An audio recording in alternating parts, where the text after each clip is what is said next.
This remote tribe got introduced to the internet and quickly found their way to pornography. The tribe lives in one of the most isolated places in the world, and it took an enormous effort to get them connected. But within months, teenagers can be seen glued to their phones, binging social media, and sharing explicit videos in group chats. How did they end up in this situation, and how did this insane story lead to global rumors about a porn addiction? It all started in September 2023, when American philanthropist Alison Renault embarked on a mission to bring the internet to the Marubo people, a tribe that lives in one of the most remote places on Earth, the Amazon rainforest. The plan was to use Elon Musk's Starlink service to connect around 1,000 people that live in extremely isolated villages. The internet would give the tribe new autonomy. They could communicate better, inform themselves, and even tell their own stories. But even though Starlink is relatively easy to set up, this was by no means an easy feat. The closest city to reach the villages is Cruzeiro do Sul, and to even get near the Marubo people, all Starlink antennas had to be carried on a 6-hour boat ride through the Amazon rainforest. Alison Renault was accompanied by people who had excellent knowledge of the region, but the difficulties were still immense, as the Amazon is currently experiencing the worst drought in 100 years. After this challenging boat ride, the only way to access these indigenous communities is through a 50-kilometer trail right through the forest. This place is packed with deadly anacondas, jaguars, crocodiles, spiders, you name it. 2 days of walking through sketchy paths and dodging these deadly animals, another 2-hour boat ride finally brought them to Javari Valley. But their mission was not finished yet. Prior to installing the antennas, the tribe leaders held a speech to the villagers about cultural preservation and traditions. Now it was time to set up the Starlink devices. They nailed the antennas to the tops of poles and plugged them into solar panels. Everything worked great, and for the first time ever, the Marubo people were directly connected with the outside world. Renault and her team said an emotional goodbye to Javari Valley, but through online meetings to develop governance and protocols for using the internet, they would stay connected. And boy, were they connected.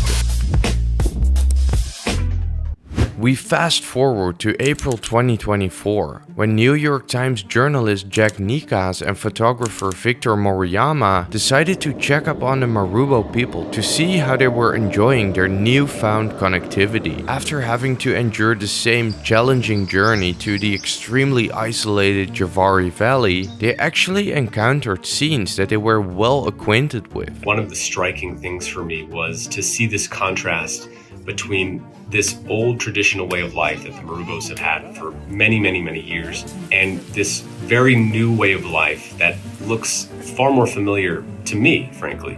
And that meant, seeing people hunched over on their phones, typing away, sending voice notes, watching, video clips. I saw 2 very young boys just, swiping through video after video of Neymar Jr. Some of the Marubo people already had smartphones and used them to communicate when they were visiting the city or take photos in the forest.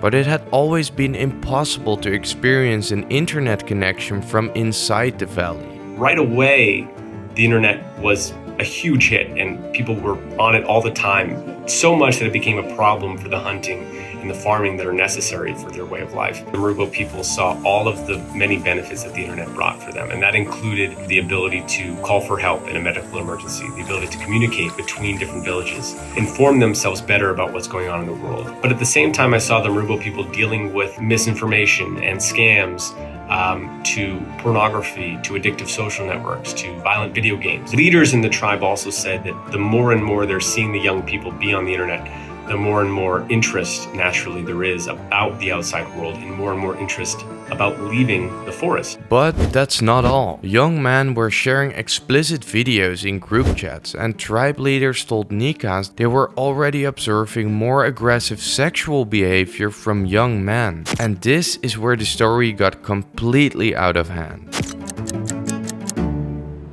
The New York Times article dropped on June 2, 2024, and it went viral almost instantly. Sensationalist headlines exploded and falsely claimed that the Marubo people were addicted to pornography. Some articles even mentioned the villagers losing the little money they had on online gambling. The misinformation spread like wildfire. In Brazil, the rumor infiltrated the small Amazonian cities and sparked mockery. The Marubo leaders fought back and called the claims unfounded, damaging, and warned about the irreversible harm to their image. Jack Nicas felt it necessary to publish a second article where he explicitly refuted that the tribe had developed a porn addiction. Initiator Alison Renault called out the New York Times for spreading worldwide false news and was quick to share the rectification article to her LinkedIn page. And even Elon Musk himself chipped in on the discussion,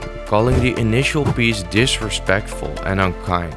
Even though there's definitely some truth to the story, the village being addicted seems like an exaggeration. However, you can ask yourself the question if it was a good idea to introduce an isolated tribe to the internet so quickly. We have had decades to adjust to the challenges that come with the internet, and even we are struggling.